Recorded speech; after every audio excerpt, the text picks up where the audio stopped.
Les amis et les amis, bonjour. Harry Mariette, expert en Krav Maga. Aujourd'hui, je réponds à un abonné qui se fait agresser et je vais lui donner 2-3 conseils.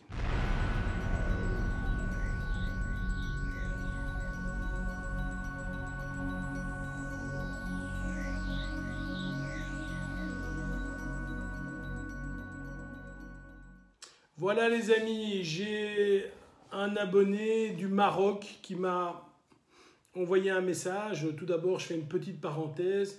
Oui, le Krav Maga est israélien. Non, je ne suis pas juif.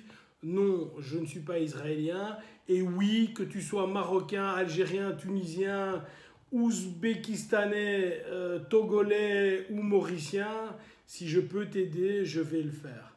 Alors, la question que le garçon me pose est la suivante. Bonjour Monsieur Harry, je suis un de vos nouveaux abonnés. J'ai regardé votre vidéo La peur de frapper.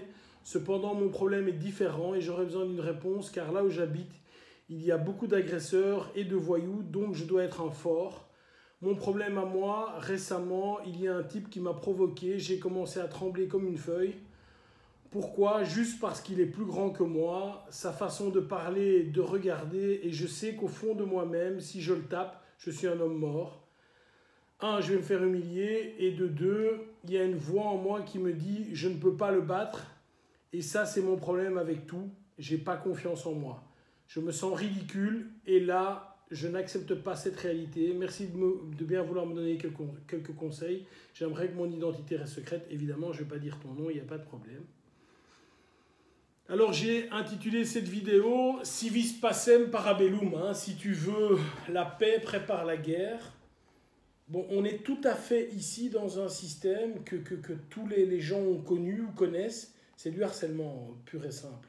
C'est-à-dire que quelqu'un qui, parce qu'il est plus grand que vous, plus fort que vous, vient et profite de sa force pour vous intimider, pour vous charrier, peut-être pour vous voler, peut-être pour vous frapper. Et effectivement, à l'intérieur de vous, vous avez très peur, et je peux tout à fait le comprendre, pas de problème.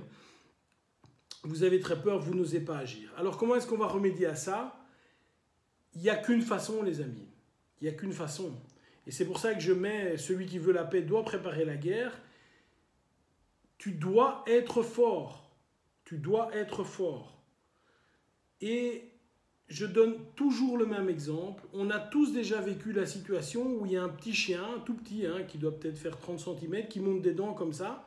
Eh ben, il t'empêche d'avancer. Si moi je vois, en étant l'agresseur, que le gars en face, je peux le battre, c'est même pas ça le problème, mais en le battant, je vais y perdre des plumes, il faut que mon motif pour l'agresser soit réel.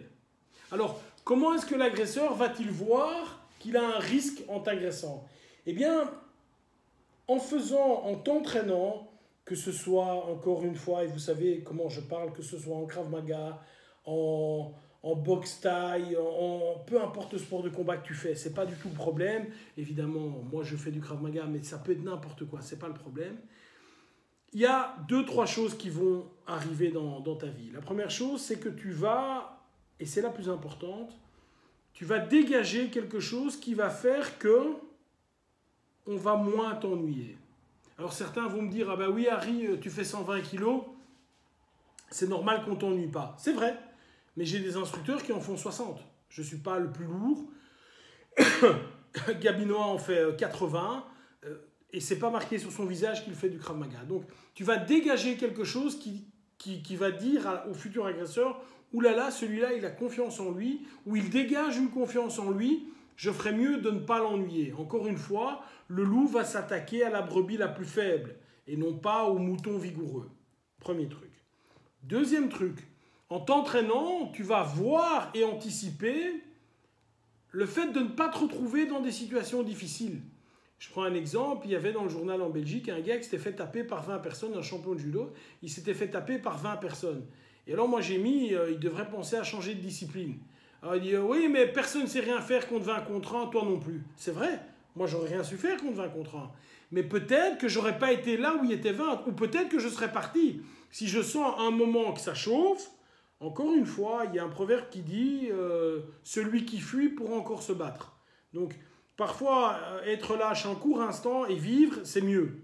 Donc, normalement, en faisant des sports de combat, tu vas te dire, tu vas voir, là, je ne dois pas aller, ça sent mauvais.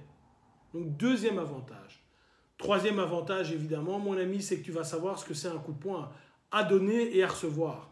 Parce qu'effectivement, il y a 1000 vidéos sur le net avec des gens qui, beaucoup plus petits de taille, donnent un crochet à un grand et le gars est KO. Donc ça arrive.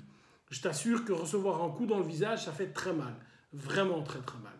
Donc ici, 3 conseils fondamentaux. Vraiment, en faisant des arts martiaux et en t'entraînant, tu vas éviter parce que tu vas dégager quelque chose de toi. 2, tu vas voir les choses arriver avant. 3, tu vas être capable de faire quelque chose avec tes membres s'il se passe quelque chose. Encore une fois, et je sais que certains pensent vivre dans un monde de bisounours, ce n'est pas le cas. Ce n'est pas le cas.